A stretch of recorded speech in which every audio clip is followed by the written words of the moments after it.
Are the Atlanta Braves down to a top 3 in their managerial search? Are they any closer to actually making a decision? We'll discuss all that on today's episode of Locked On Braves. So let's get into it.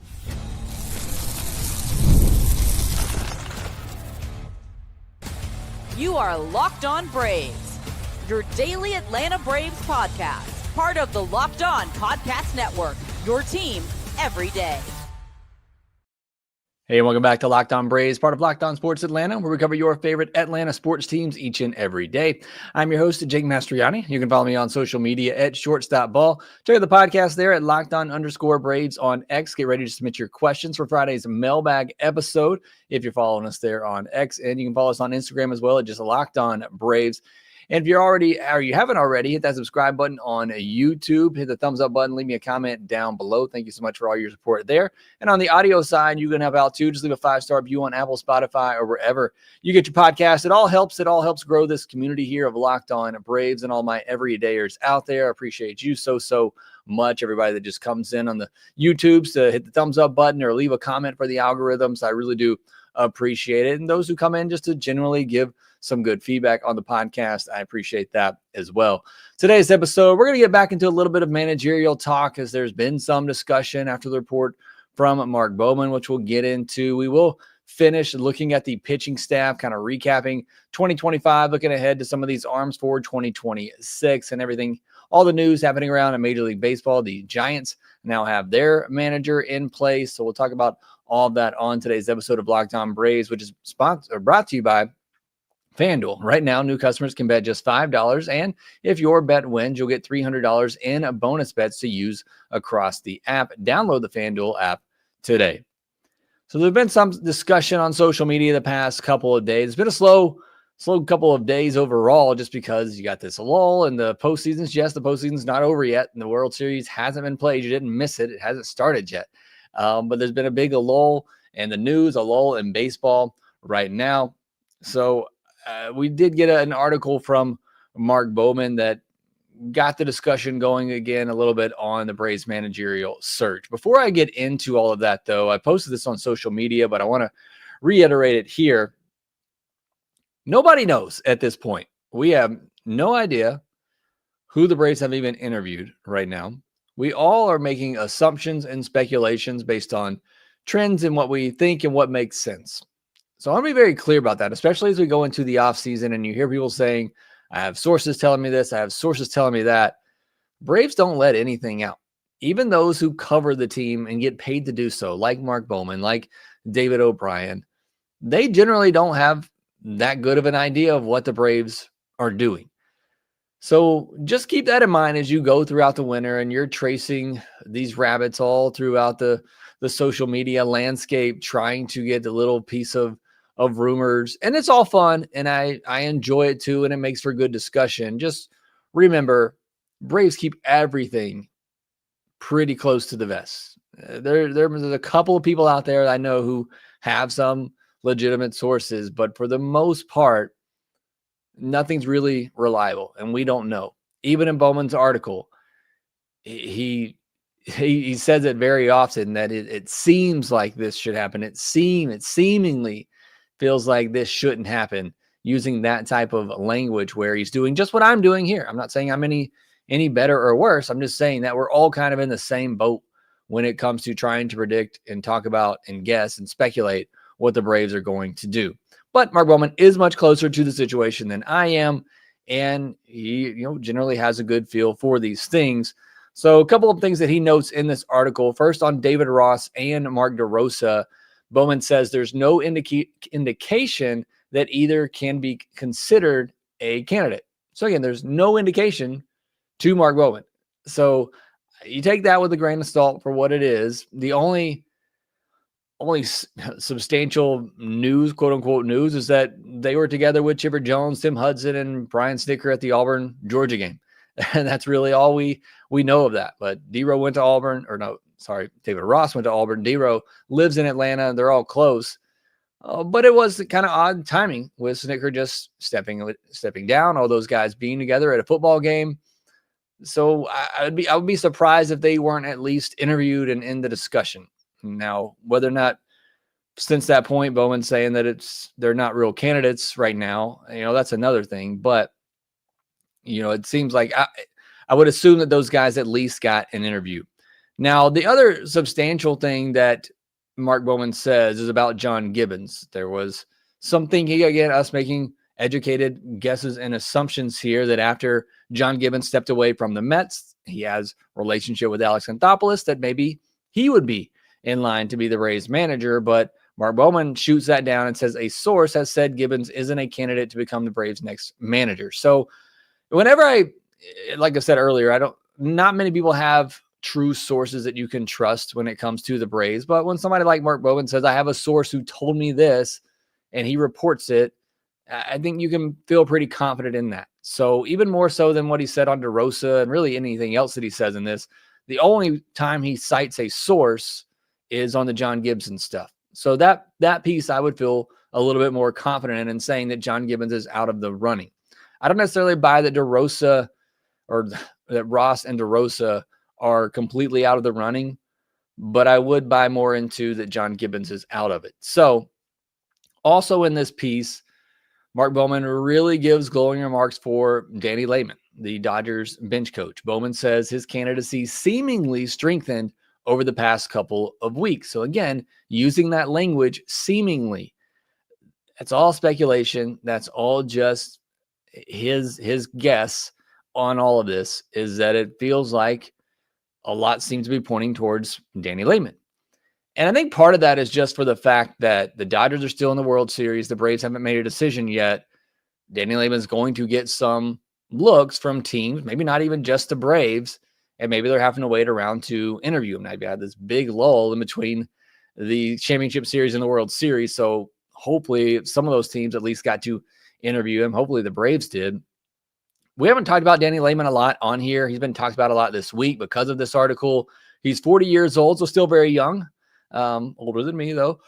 Nephew of Dog the Bounty Hunter. I don't know if that's been reported out there yet, but I thought that was very interesting. He is currently the bench coach for David Roberts and has been for the last 3 years. He's been in the Dodgers organization for the last decade in various roles. As far as I can tell, though, he has no actual managerial experience. Obviously, he's been a bench coach for the last 3 years, but from all the roles that were listed for him in the Dodgers organization, he hasn't been the sole manager of a baseball team.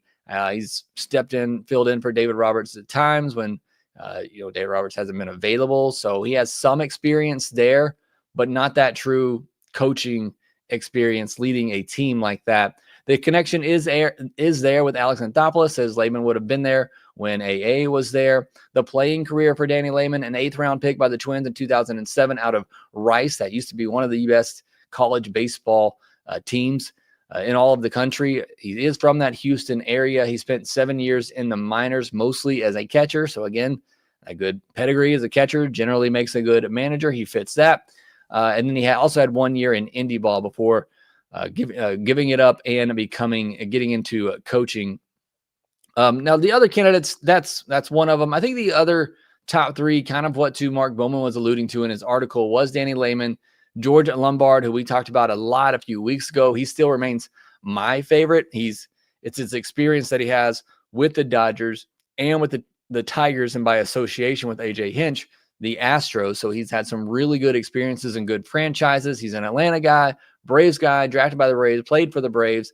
And everything I hear about George Lombard, Tigers fans love him, adore him, and think he's going to be a great manager one day. So I'm very much still in on George Lombard. And then the other one that Mark Bowman mentioned was Ryan Flaherty, currently the Cubs bench coach. He was very close to getting the Padres job a few years ago. I'm highly doubtful of that. I really think his name's only mentioned because he spent a year with the Braves. I would be shocked if Ryan Flaherty is the choice. If I gave a third right now, a top three, I would say it's Danny Lehmann, George Lombard, and David Ross. That would probably be my top three at this point. And I'd be shocked right now. If it had to pick between those three guys in the field, I would pick those three guys pretty confidently right now. So I think the question for a lot of Braves fans is, why have they not done anything yet? And it feels like the longer this drags on, the more easier it is to believe that it's going to be an external hire. And I think that's why you're hearing a lot about Danny Lehmann, just because this has gone on. One thing to one thing to consider here is there's still 6 teams that haven't hired a manager yet. There were a lot of openings this offseason, 9 in total. 3 of them have already been taken care of, and one of them was basically a manager in waiting with Skip Schumacher and the Rangers. The Giants just hired Tony Vitello, and then the Angels hired Kurt Suzuki. So there's still a lot of managerial jobs out there. There's still a lot of interviewing that needs to be done, and there probably are some managers, some coaches in the World Series that teams need to at least do their due diligence and interview those guys. One thing I certainly agree on with Mark Bowman, though, is that if this were just going to be an internal passing of the guard, I feel like that would have already happened. If they were just going to, transition into Walt Weiss or Eddie Perez, I feel like that would have already happened. So I do agree with him in that regard, that it feels like they're going external, which is what I wanted. I wanted somebody outside of the organization. I wanted a fresh voice into this system. So I do agree with that part of it. And I think it could all just be that they're doing their due diligence. I've said that twice now. In making sure that they do got to stop saying that word, making sure that they interview all the appropriate candidates and make sure that they, even, let's say even they wanted a Walt Weiss, I still want to interview a Danny Lehmann and make sure that, I really do want this Walt Weiss and that Danny Lehmann's not our guy. So that could be the case too, and why they've waited so long. Perhaps we're just rabid fans who record and listen to a daily podcast about their favorite team every single day, and we're just getting a little impatient. Like I said, there's still 6 teams that also have not hired a manager yet. Now, I would think that AA wants to get that done before the offseason begins. We know once the offseason kicks off, AA can go really, really quickly. And so I would think that he would want to get this pretty much set in stone before, that 5-day period after the World Series when things really heat up. But we'll see what happens here. I still think it's George Lombard, it's Danny Lehmann, it's David Ross, but that's just making educated guesses and assumptions based on what I want, what I think makes sense, and what I think is the best fit. But we don't know. There have been no reporting that I know of who the Braves have actually interviewed for this job. But let me know what you think in the comments section below. I asked you on social media, of those 3 that we talked about here, George Lombard, Danny Lehmann, and Ryan Flaherty, which one would you choose? I'll give you the results of that poll, and we'll get into the rest of the pitching staff here next. The NFL season is here, and FanDuel is making sure you're ready for kickoff with a can't-miss offer. Right now, new customers can bet just $5, and if your bet wins, you'll get $300 in bonus bets to use across the app. FanDuel allows you to play the way that you like, with player props, building same-game parlays, or even jumping in live as the action unfolds. You can go to FanDuel.com right now to see the latest odds for the World Series, where the Dodgers are heavy favorites, both in Game 1 and overall in the series. They have awards odds out there, the World Series MVP awards, the player awards for American League MVP are still out there. For Aaron Judge is the favorite over Cal Raleigh. You can see all that out there at FanDuel.com's player props, just Ohtani props, anything you want on Ohtani you can find out there.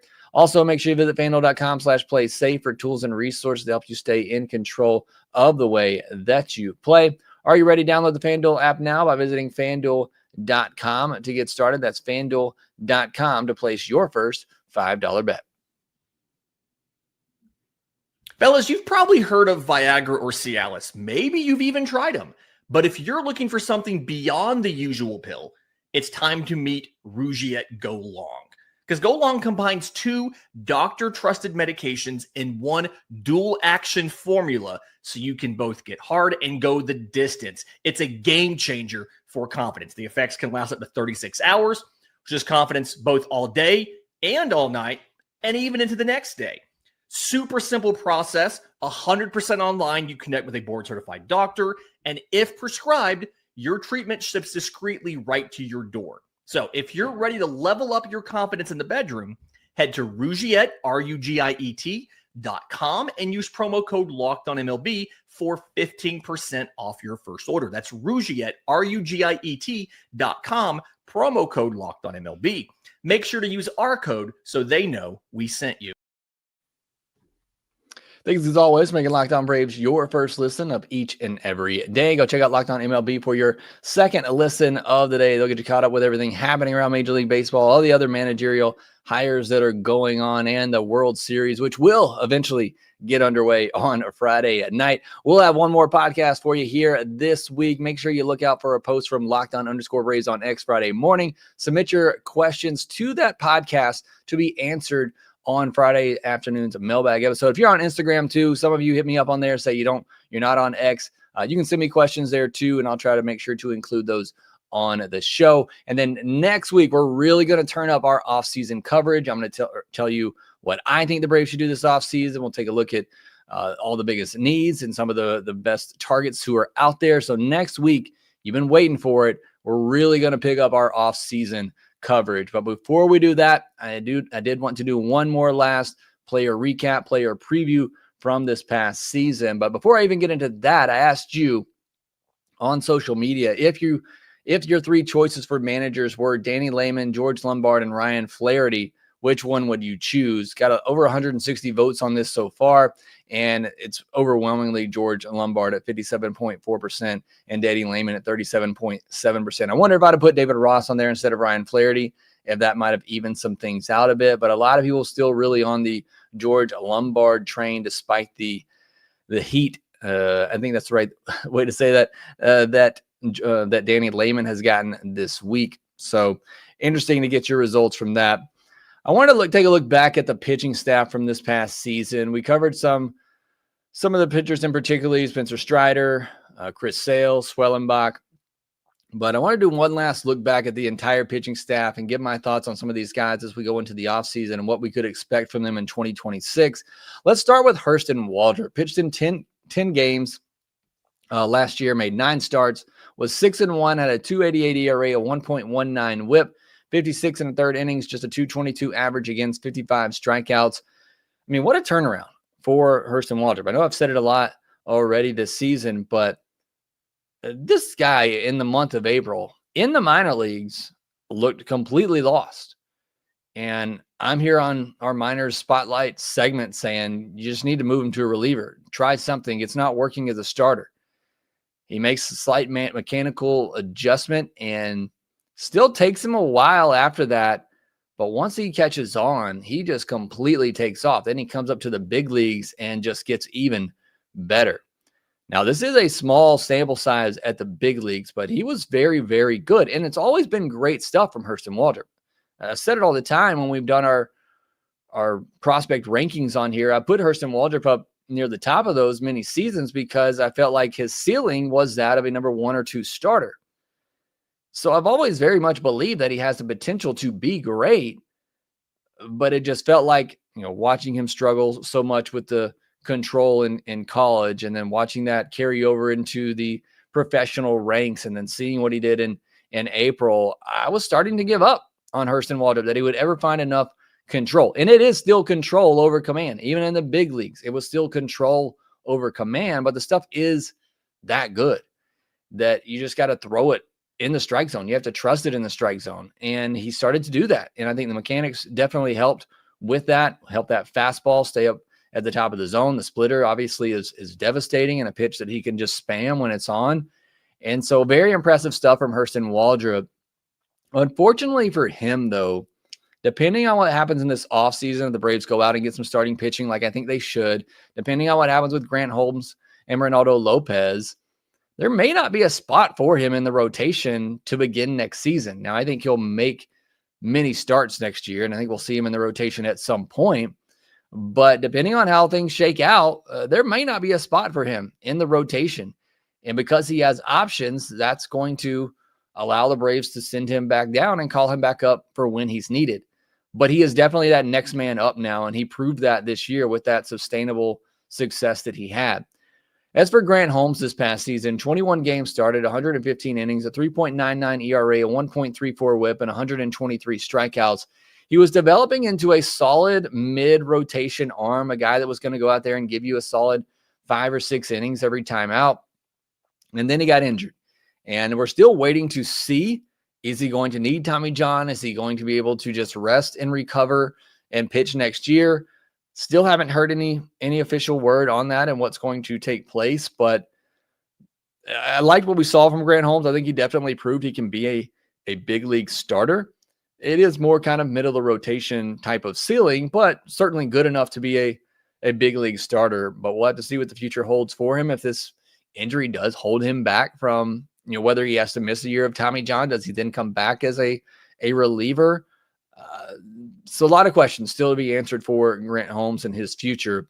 Bryce Elder, 28 starts this past year, a 5.30 ERA, a 1.39 whip, 156 in the third innings, 131 strikeouts.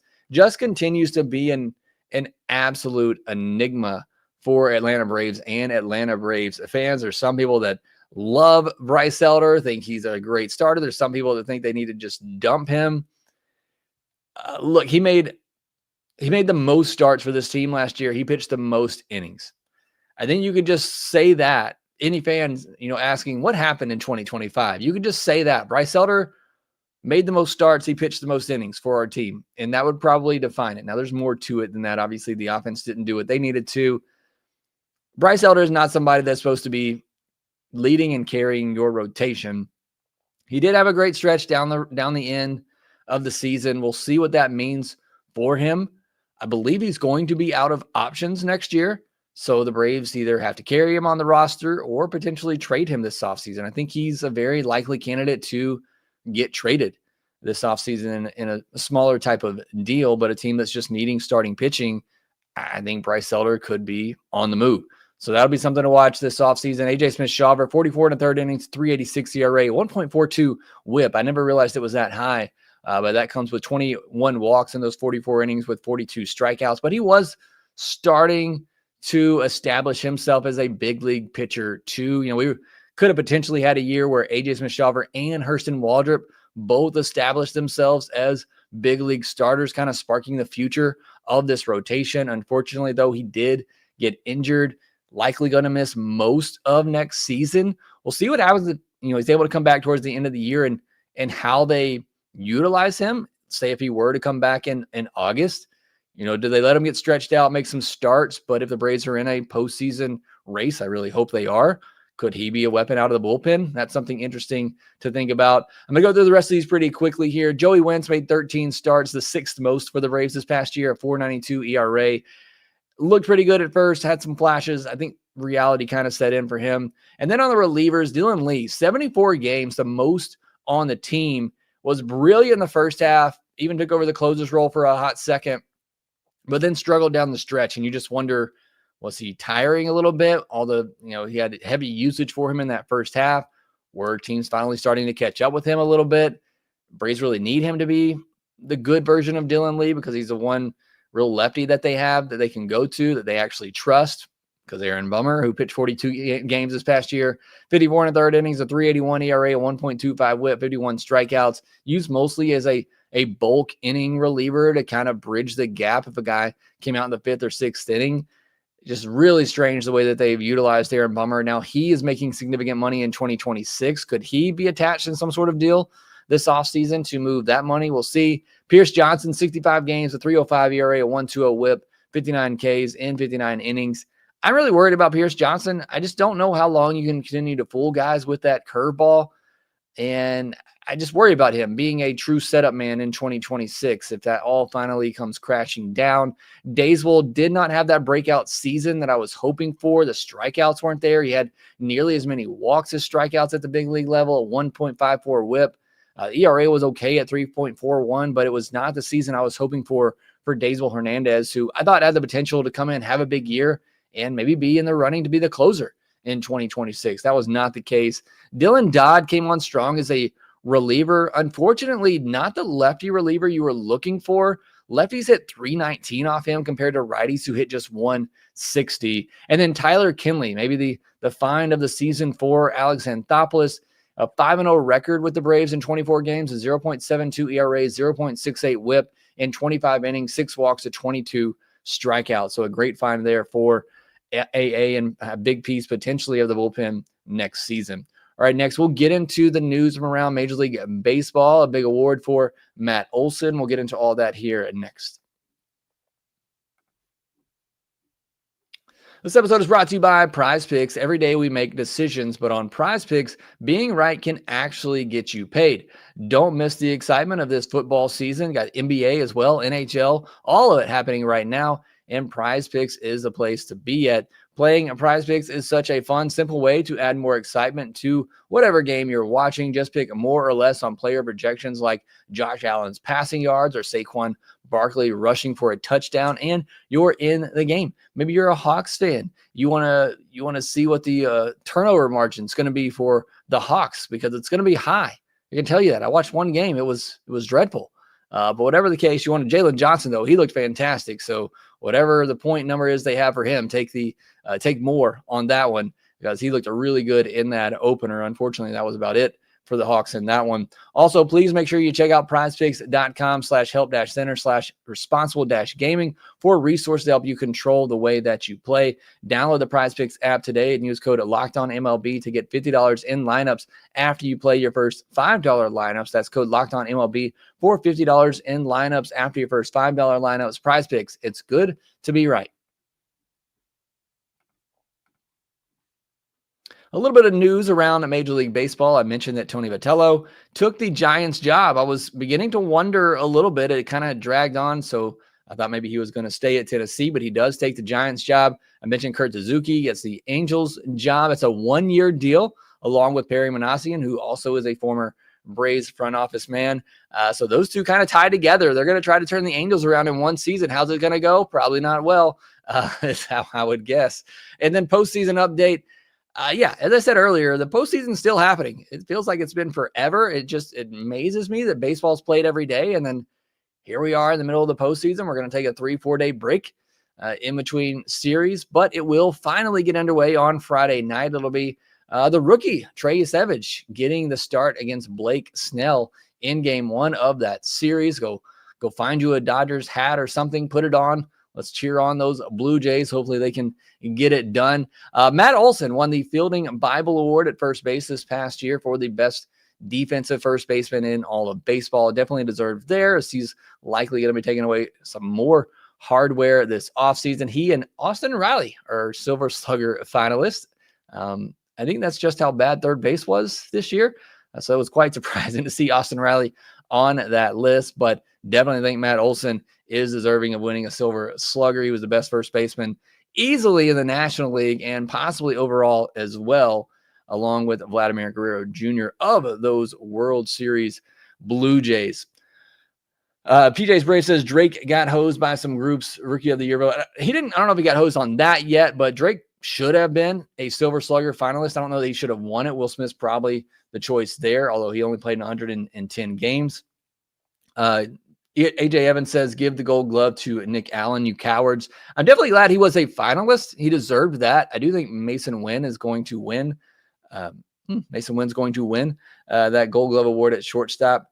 But I'm glad they put Nick Allen in there. I was definitely happy to see that. PJ's Braves also said bullpen's a roll of the dice. Dodgers spent big on theirs, and most of those were bust for this year. Bullpen is finicky. I say this every offseason. Bullpens can be finicky year to year. You feel like you trust a guy. You think you know somebody. And then the next year, they look absolutely different. So we'll see. Tyler Kinley was definitely a bright spot, as Video Moon says, in 2025. But who knows? I mean, reason maybe why he wasn't all that good before then. Rex Green says, do we even believe Ross and DeRosa have been eliminated? I don't particularly. Like I said, even in Bowen's article, he said there's no indication that they're in the running. I do believe, and again, all of this is assumption and guessing, I do believe they've at least been interviewed. I definitely believe David Ross has been, and I don't think they're completely out of it. I just choose to believe the Braves are making sure that they cover their bases. They're going to, anybody they think is a potential candidate, they want to interview and then make their decision, which is how you should do it. And so I think that's very wise. And maybe they want to at least wait till they have an opportunity to interview Danny Lehmann. Maybe he comes to the interview and bombs it, and he's just not the guy. And, they go back with whoever was their leading candidate at that point, whether it be David Ross, Walt Weiss, George Lombard, whatever the case may be. And so that's just what I think. But again, nobody really knows. We're all just speculating at this point. Yes, Doc. I'm saying that AA is doing his due diligence. There, I said it one more time for the podcast. All right, that'll do it. We'll wrap it up here. Thanks so much for joining me, Doc, AJ, PJ, Joe, me in here as well. Says we will have a super expensive pin next year. I think so. I hope so. But we'll talk about that more next week. Thank you all for joining me here live. Appreciate you being here with me. Make sure you hit that subscribe button, thumbs up button. Leave me a comment down below. Again, we'll be back tomorrow afternoon for the Mailbag podcast. Make sure you're there for that one as well. Submit your questions for that episode. Make sure that you rate, review, and subscribe to the Locked On Braves podcast wherever you get your podcast. We will talk to you next time.